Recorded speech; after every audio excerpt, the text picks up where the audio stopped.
Let's speak now to Mohamad Elmasry, who's a political analyst and a professor of media studies at the Doha Institute for Graduate Studies. Mohamad, great to have you with us here on the programme. So we're still waiting, as I say, for details of that exchange, but we do know that Cameron said on Tuesday that patience needs to run very thin. One imagines that he said something along those lines to Gantz and was pushing for more action towards a ceasefire. Any chance of that being listened to? You know, I think it's interesting because I think Western governments have sort of bitten off a little bit more than they can chew in this case with their support for Israel, you know, certainly with the UK and obviously with the United States. I don't think the Biden administration ever expected 5 months into this to be seen as being complicit in genocide. I don't think they expected to possibly be jeopardizing the upcoming election. Biden has taken a hit among Democrats, among young people in the latest opinion polls. And so certainly I think this is an attempt by these governments to try to exercise a bit of influence, or at least to get a read on what's going on inside that war cabinet. Now, your guess is as good as mine as in terms of what's ultimately going to come out of this, and there haven't been any reports yet about exactly what's being discussed. There certainly seems to be some rapid backpedaling going on, doesn't there?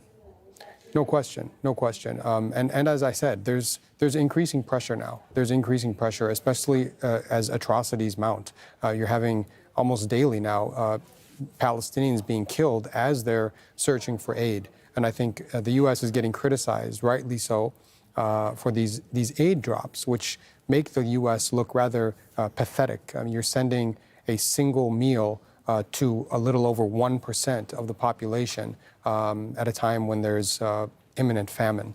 And it makes it appear as though the U.S. is powerless when everyone knows that the U.S. isn't powerless. So I think there's a lot of urgency here.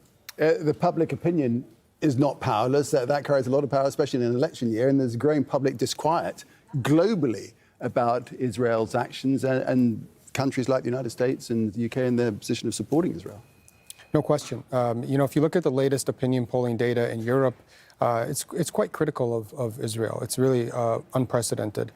In the United States, we've seen a similar story. It's not as dramatic. Still, a majority of Americans support Israel and Israeli positions and believe that Israel is acting in self-defense, that they're trying to avoid killing civilians.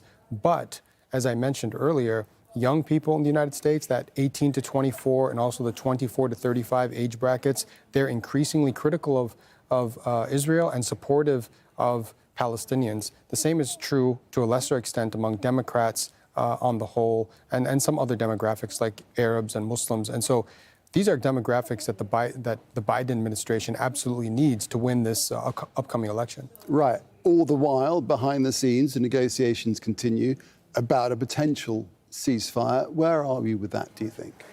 Well, we're still waiting more reports. My understanding is that we're still far apart here.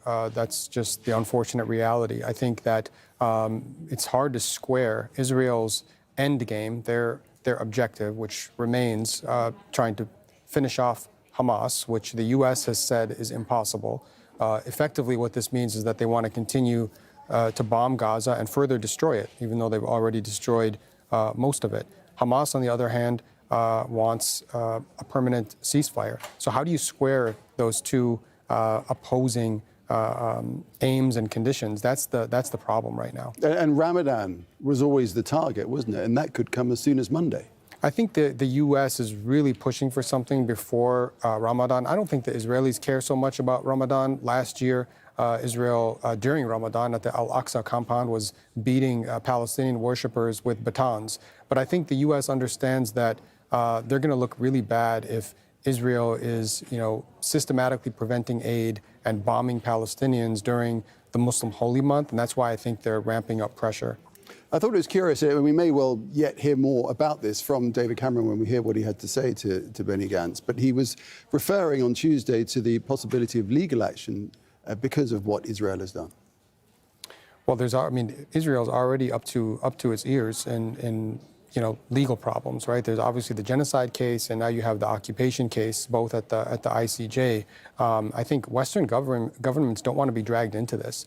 We've already seen some reaction from politicians in Europe saying that their governments should no longer send weapons to Israel because they'll be violating the Genocide Convention. And so I think the ramifications are significant and they're far-reaching. Indeed. We'll leave it there for the moment, Mohamad. I do appreciate that. Thanks very much, Mohamad Elmasry, here in the studio. Thank you.